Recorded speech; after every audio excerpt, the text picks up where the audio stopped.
Hi, I'm going to tell the story about the time Barbara, my sister, helped me make an A in my sociology class in college. I was dragging behind as usual at Georgia Southern University.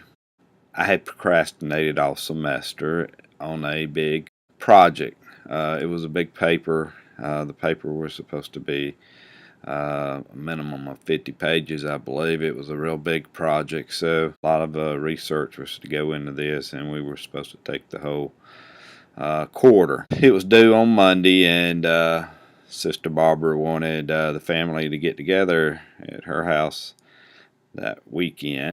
So she sprung that on me about Thursday, and I informed her I couldn't come. I was going to be in the library all week working on this paper because I hadn't even started it yet. So Sister Barbara told me, hey, if you come on to my house this weekend for this family get-together I'm planning, then I will take you over to the Atlanta Library and get you started on your paper, and if you'll put in the work, I'll proofread it for you. So I did a lot of the research, put it all together, typed up the 50 plus pages. Barbara came in. She looked at the paper, probably took 15 minutes to look at the paper, and was scratching like a wild woman all over my papers and making some changes and moving things around.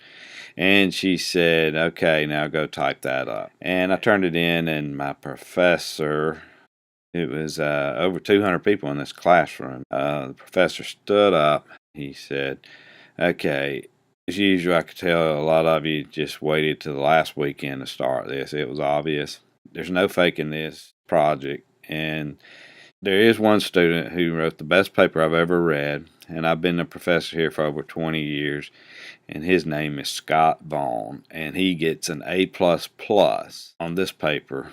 If I could give him a 200, I would, but I'm going to give him a 100 because that's the highest grade I can give him.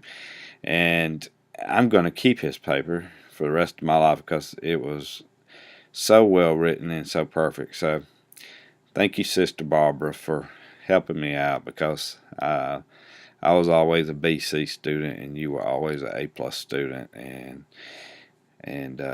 you helped me out. And that's that story of how smart my sister Barbara was and how she uh, helped her brother out.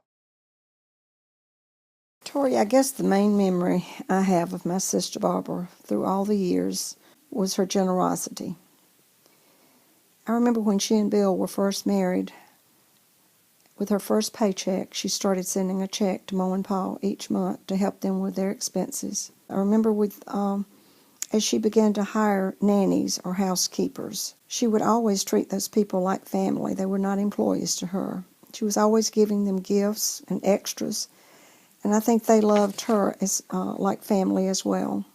And I remember the time that she was in downtown Atlanta and spotted a homeless man and asked you to roll down the window and to throw the pair of new leather gloves to the homeless man. After we lost Dad, I remember that she took extra good care of Mother. She would never go down there that she didn't take her little Circe. She was always taking her clothes and face creams and just always a special treat. On her birthday each year in January, she would always write Mother a big check to help her throughout the year. I remember the vacations that you would take Granny on, and especially the trip to the Dude Ranch that Mother enjoyed so much. And then there were times when she would go up to High Hampton. She loved High Hampton Inn. She loved to share that place, so she took Mother and me with her several times, and that was always such a fun time for us to be together. She just could not give enough, and especially with you and Jackie. She wanted you to have the very, very best of education and didn't hesitate to get you in the very best of schools all the way through. And you were her first priority, as you know. She would give anybody the shirt off her back. I've always said that about her, and I love her dearly, and I think that's why she's so loved. Barbara and I, when we lived on Greenville Street, we were told that we always had to just stay in the yard because we were coming from the country, and, you can't go out of the yard. After several months passed, we were told we could cross the street and go over to the elementary school. That didn't last very long for Barbara and I. We got a little bit bored on that, and we had an old Schwinn bike. And back then, you had like a little flat seat on the very back, but when you were the passenger on the back, you had to have your legs like sticking out, and then the person was on the front. So anyway, we would go over there and ride, and so we got the grand idea one day. I told her, Barbara, down the street is my good friend Aline Johnson, but there is a fantastic thrill hill going down to her house. Do you want to go down there real quick? And she said, sure. Barbara was on the front, and I was on the back, and I remember I was so thrilled because she was really listening to me that day, and I said, okay, Barbara, let's go faster. And she would pedal a little harder, and then I'd say, okay, it's down here to the left. We got down there, and right as we were about to go down the thrill hill, I remember telling Barbara, just really pedal, Barbara. And we were just flying, Tori. We almost just went airborne off the top. And this was like almost a 90-degree drop, and we were really hauling it. It was so much fun. We are about halfway down, and as you cannot believe it, the rod next to the front wheel went flying off, and we just started wobbling left and right, just 90 miles an hour. And Barbara, the next thing I knew, she just went right over the handlebars and went flying off the bike.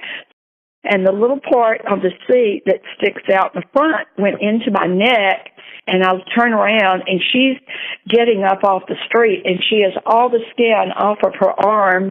And I went, oh, my gosh, what in the heck are we going to do now? This lady comes running out. She said, oh, my gosh, it's the Vaughn girls. I've got to go call Dorothy Vaughn. And we were like, she was a little slow, thank goodness, and we knew this about this lady, so Barbara and I knew we could hoodwink her to talk her down on this. So she took us in the bathroom, cleaned us up, and I looked at Barbara when she went to go get the first aid kit, and I said, you know what we've got to do? We've got to talk her out, call her mother. And she said, yeah, I know. So when she came back in, we said, we'll handle this. We're in good shape. We talked the lady out of it, thank goodness, and then we went through her backyard and through all these woods as a shortcut because we knew that they were going to come looking for us.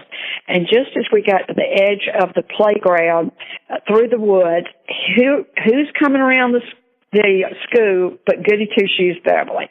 And I thought, oh, thank gosh. So Beverly is like, what in the world has happened to you girls?